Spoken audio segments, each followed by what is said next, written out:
All right, so just wanted to continue to talk about this, but I still wanted to keep these videos, maybe under 5 minutes. You know what I'm saying? I know people have short attention spans, in this Hegelian life that we live in. You know what I'm saying?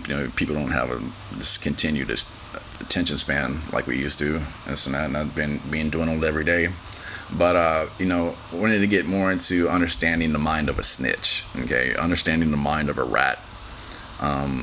Maybe taking on this for a short period of time, this psychological profile of somebody who's a rat. Okay, and I had seen it in my life probably first.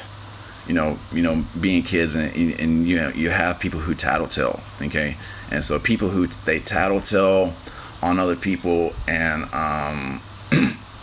maybe they thought they were going to get an award for that or be rewarded, and maybe they were, maybe they got a cookie or something, or hey, yeah, tell me what's going on, or they'll give information about something, and that might be okay. It's at certain levels, you know what I'm saying. But then when these people start to tattletale on every little thing, not only does it get on your nerves, bother you, it bothers themselves, and then it starts to be annoying to the person that they're even snitching to. Okay, so they're snitching to somebody higher up or somebody else that they thought was in authority, and usually that was either when you're kids, that was like your parents or your babysitters or something else, teachers or something like this, and I'm saying. And so they're tattletelling and snitching, and not just being a minor example once again. But they were able to get attention. Okay, so them having this missing void in their life, that they were able to temporarily fill, and gain this energy. They were able to gain, some type of recognition. Get a cookie, get an award, for being a snitch.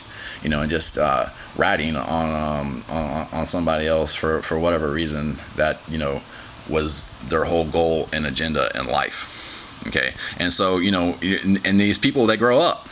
Okay, and what happens when they grow up? Okay, they start to tattletale and snitch on other people because they think they're going to get a reward for it. They think they're going to be rewarded, and that reward may be energy. It may be some type of recognition. And it's such a sickness that on a psychological level that you really want to take a bird's eye point of view, or step back and look at it and really have to be like, something's not right. This is a real sick puppy here. This is a real sick rat. And why do they snitch? Okay, why do these people tattletale?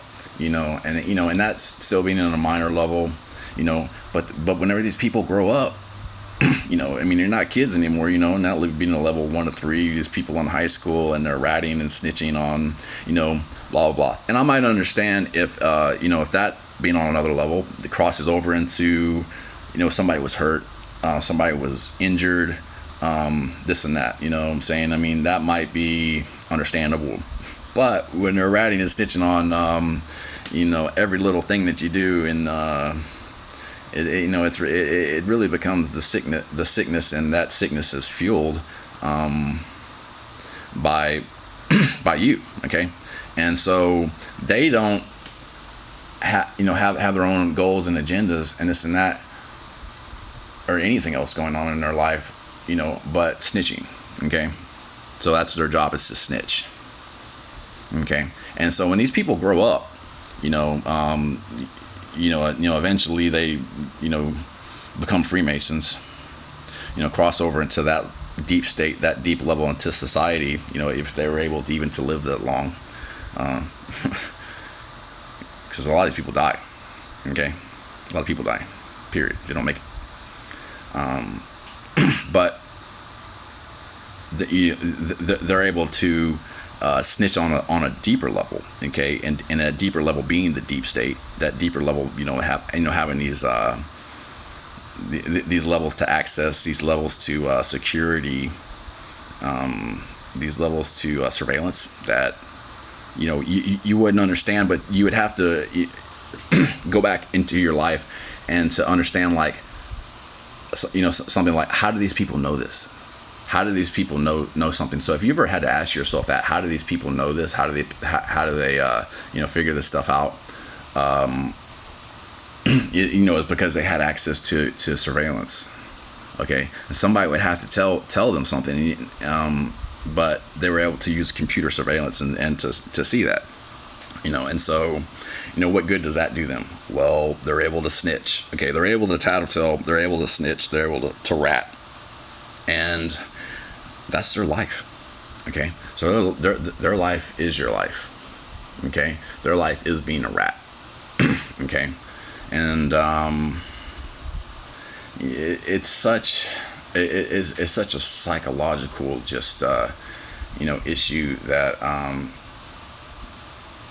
was probably going on since they were kids, and they were able to get away with it, what I'm saying, and be snitching and ratting on people, when they were kids.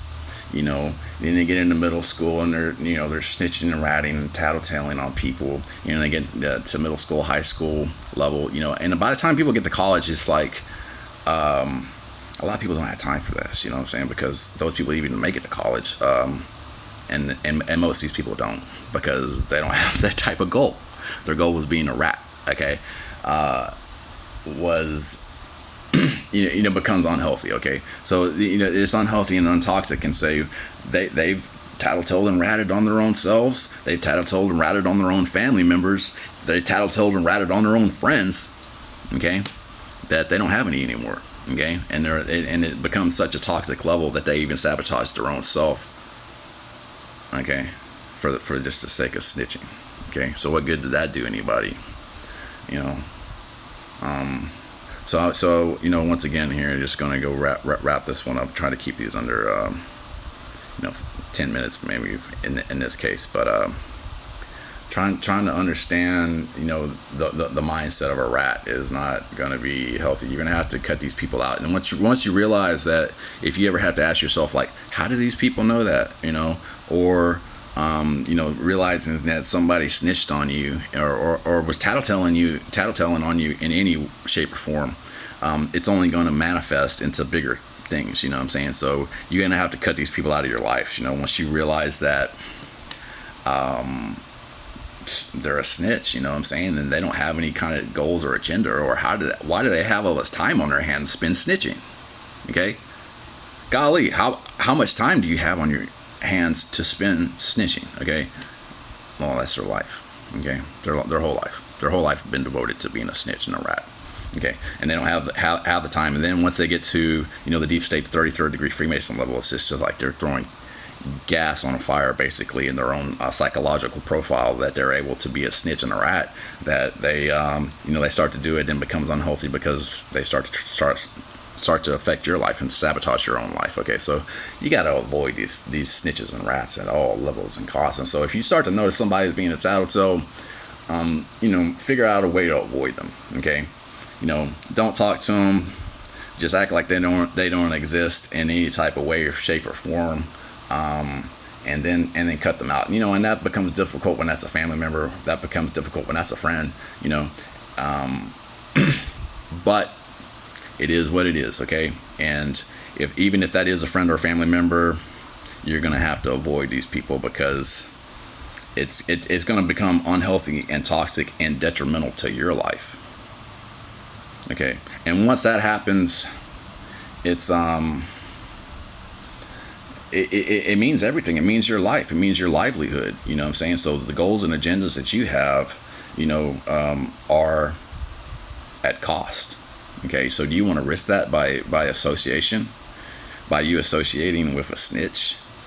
No. No snitches, no rats, no tattletales. All right.